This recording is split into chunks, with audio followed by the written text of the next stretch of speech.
ምን ሆነ? ወጣ ብለህ አስፋልት አካባቢ የሆነ ግሮሰሪ አለና ምንድናቸው ነው? አሁን አንተ ምንድነው? ያው ተደውሎልኝ ነው የመጣሁት። ማን ይደወላል? ክንፈ። ምን አለ ደውሎ? ቤት የሆኑ ሰዎች ገብተዋል እና እስቲ ሂድና እንትን በልኝ ቼክ አድርገው ብሎኝ ነው የመጣሁት። እና ያው ወንጀሉን ይናገር ነፃ ይውጣ። አንተም እህትህ የምትፈልጋት ከሆነ እንደዛ እንድታደርግ ንገራት። በቃ የምታውቂው ነገር ካለ ማነው? አንተ ዝም በል አፍህን ዝጋ። ምን ማለት ነው? የምታውቂውን ነገር ንገሪኝ። ልታውቀው ነው አይደለም? ምንድነው የማውቀው ነገር አለ? በቃ አፍህን ዝጋ። አንተ አያገባህም። ምንም በማላውቀው ነገር አፍህን ዝጋ። በቃ አያገባህም። እያያችሁ ነው አይደለ?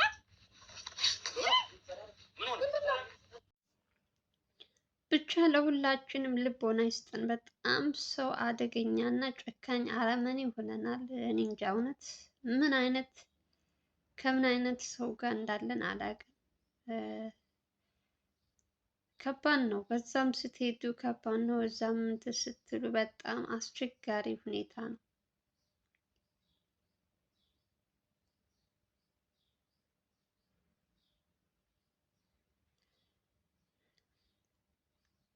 ልባችን ብር ብቻ ሆኗል። ሰው በብር ብቻ ሆኗል የሰውን ህይወት እንትን የሚለው እና ሲጠየቁ ራሱ እንኳን አያፍሩም። ደግሞ ምንም አይነት ብር አልነበረንም። አሁን ላይ ደግሞ ያለን እንትናችን በትንሽ ጊዜ ምን ያክል ለውጥ እንዳመጣ ባሌ ምናምን ብላ ያው ምስኪን እሷ ምንም አታውቅም። አንዳንዴ ሴቶችም እኮ ወንጀል አለባቸው፣ ግን አብዛኞቻችሁ ደግሞ የሚያወሩት ትክክለኛ መረጃ የሚሰጡት የእውነት እግዚአብሔር ይስጣቸው፣ ምንም ነገር ሳይደባበቁ ይመስለኛል። ሁለታቸው ወይ ባሏ ምንም አይነት ምስጢር የማያወራት ከሆነ ይመስለኛል እንጂ የሆነ እንትን የምታውቅ ቢሆን እንደዚህ እና በጣም ያሳዝናል። ብቻ መጨረሻችን ምን እንደሆነ አላውቅም።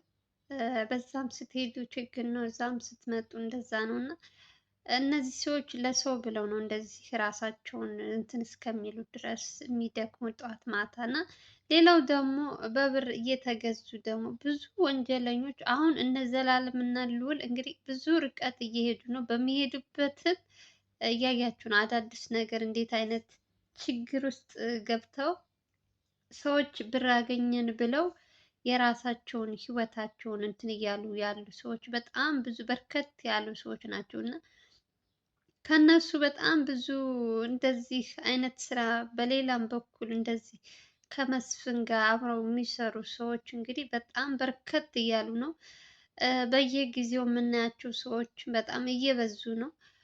ምን ያክል ለወንጀል ሰው ምን ያክል ብር ወዳጅ እንደሆነም በዛውም የምናይበት እንትን ነው እና ከሰው ህይወት ይልቅ ብርን አስበልጠው በአሁን ላይ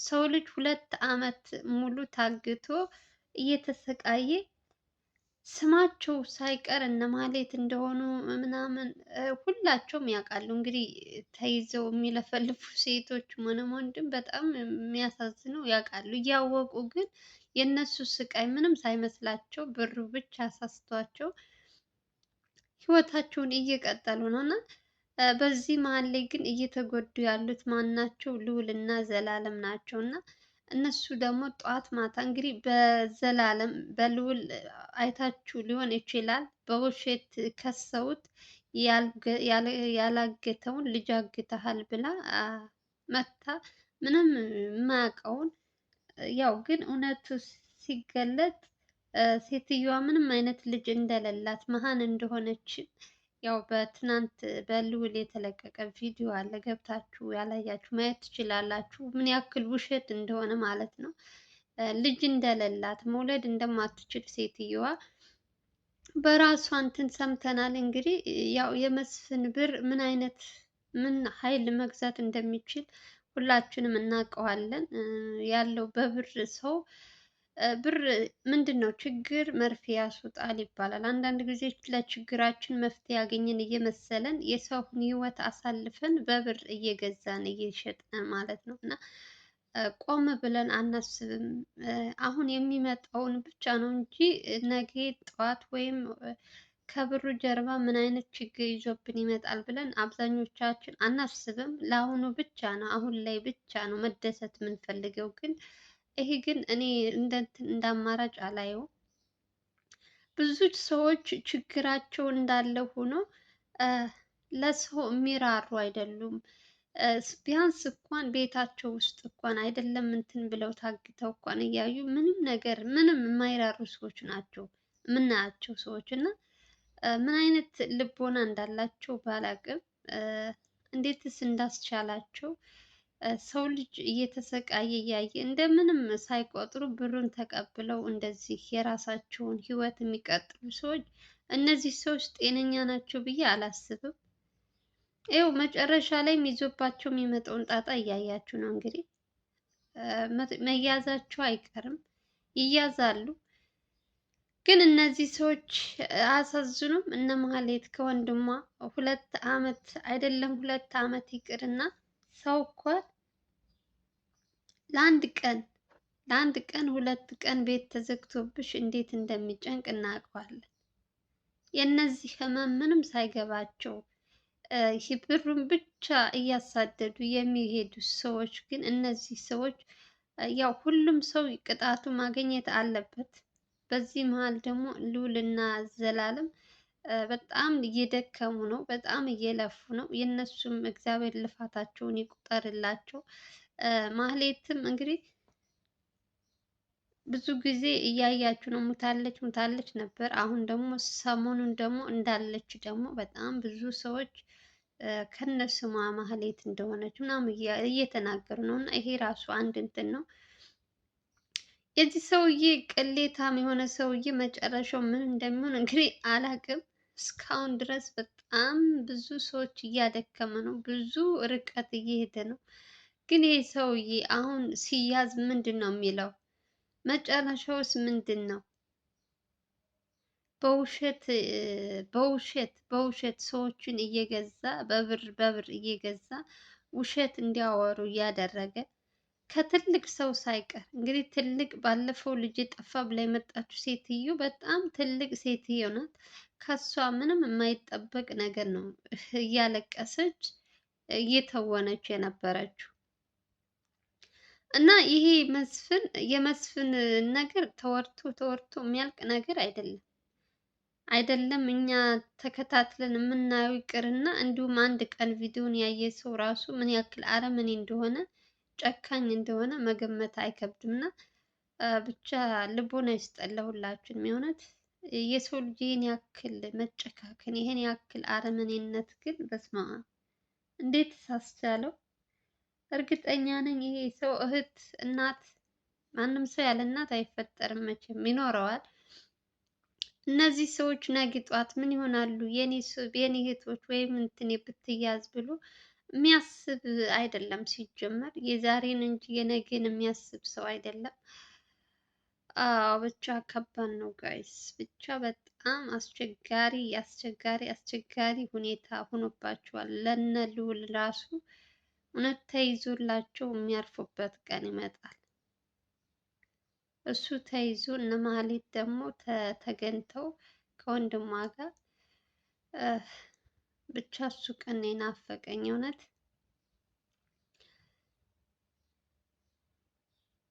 አብዛኛው ሰዎች እንግዲህ ሲያዙ ከሰውየው ጋር እንደሚሰራ ምን ያክል አደገኛ እንደሆነ ነው የሚያወሩት። ያው አደገኛ እንደሆነ እያያችሁ ነው ሲጀመር።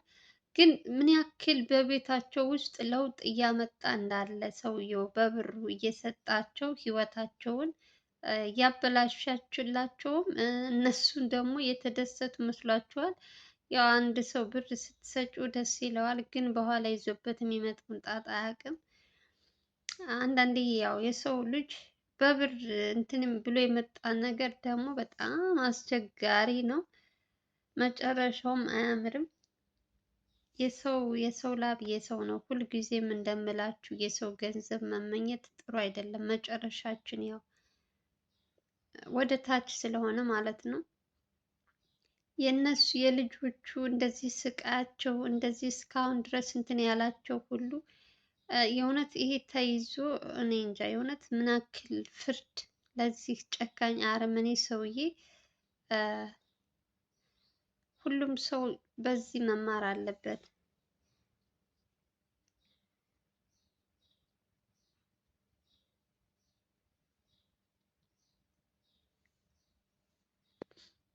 የነሱ አንደኛ የነሱ ድካም በጣም ያሳዝኖኛል። በተለይ ከትናንት እንትና ዘላለም እንትን ሲል ራሱ ሲስት የእውነት በጣም ነው ያሳዘነኝ። ከእረፍትም አንጻር ይመስለኛል ያው እረፍት ስለሌላቸውም አንዳንድ ጊዜ እኮ ስራ ጫና ምን ሲበዛብሽ ጭንቀት ሲበዛብሽ ያው ራስሽን እንትን ትያለሽ እና ብቻ ከባድ ነው እንደው እግዚአብሔር። ሌላው ደግሞ በጣም ደስ ያለኝ ነገር ምንድን ነው ልዑል ነፃ ያው ነፃ እንደሆነ እኛ እናውቃለን፣ ግን በውሸት መታ የከሰሰችው ሰውዬ ሴትዮ ልጅ ነኝ ተብዬው እነሱ ሲዋረዱ በጣም ነው ደስ ያለኝ። ውሸት በብር ተገዝተው እሱስ እሱ ነው። እሷ በጣም ትልቅ ሴት ናት። ግነት ምን ያክል ብር ብሰጣት ነው መታ በውሸት እያለቀሰች የነበረች ይቺ ሴትዮ? አረ እንደው ልቦና ይስጠን የእውነት በስመ አብ መንፈስ ቅዱስ። ዘላለም እንግዲህ በቀረጻ መሀል ራሱን ስቶ ወደቀ። ምን አጋጥሞት ይሆን ያላችሁ ብዙዎቻችሁ፣ እኔ ራሱ በጣም አስደንግጦኛል። ምን እንደሆነ ብዬ በቃ ማለት አንዳንድ ጊዜ ያው የስራ ጫና እንትን ብሎበትም እንትን ዙሮበትም ሊሆን ይችላል ምናምን፣ ግን በጣም ነው ያሳዘነኝ እውነት። ሲጀመር እረፍት ያስፈልጋቸዋል። እንግዲህ ይህን ጉዳይ ከያዙ ጀምሮ እንደምታዩ ጠዋት ማታ በስነ ስርዓት እንኳን እንትን እረፍት አላገኙም እና ለዛም ሊሆኑ ይችላል። እውነት በጣም ደንግጬ ነበረ። ሰላም ሰላም፣ ጤና ይስጥልኝ ክብራትና ክብራን ያስቱ ቤተሰቦች እንዴት ናችሁ? ሰላም ናችሁ ወይ? ሰላማችሁ በዚህ ትርፍ ይበልኝ። ሁልጊዜም እንደምለው ሀገራችሁ ኢትዮጵያን ሰላም ፍቅር ያምጣልን። በየትኛውም ዓለም ያላችሁ የሰው ዘር በሙሉ ሰላም ፍቅር ተመኘውላችሁ። ለዚህ ቤት አዲስ ከሆናችሁ በቅንነት ሰብስክራይብ እያደረጋችሁ ስገቡ ደግሞ ሁላችሁም ቪዲዮ ላይክ እያደረጋችሁ ጀምሩ። ለምታበረታቱኝ እህት ወንድሞቼ ደግሞ ከልብ ነው የማመሰግነው። ሰላማችሁ ብዙ ትርፍ ይበልልኝ። እንግዲህ የዘላለም እና የልዑል ነገር ብዙዎቻችሁ ያሳስባችኋል።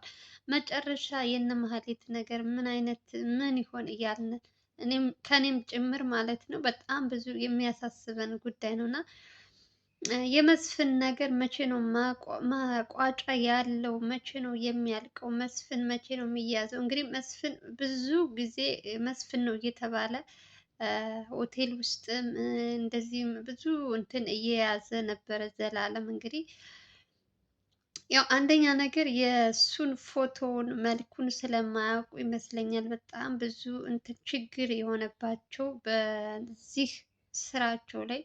የሰውየውን ፎቶ የሚያቀብላቸው የሆነ እንትን ቢያገኙ ጥሩ ነበረ። ትንሽ የሆነ ያግዛቸዋል ብዬ ነው ስላሰብኩኝ ነው። ሌላው ደግሞ እንግዲህ ዘላለም እንግዲህ በቀረጻ ማለት ራሱን ስቶ ነበረ። ትናንት በተለቀቀ ቪዲዮ አይታችሁ ሊሆን ይችላል። ያው አንዳንድ ጊዜ ስራ ሲበዛብሽ የሆነ ጫና እንትን ሲልብሽ ራስሽን እንደዚህ እንትን ትያለሽ እና የእረፍት እንትን ማጣት ይመስለኛል። እንደዚህ ጭንቀት የያዙትን እንትን ለማለት ምናምን ስለሚሮሮጡ ለራሳቸው ምንም አይነት ጊዜ እንትን አልሰጡም። ለዛም ይመስለኛል እንደዚህ። ግን አሳዝኖኛል የእውነት ምስኪን በሰው ጉዳይ እንደዚህ እየተሰቃዩ ያሉት።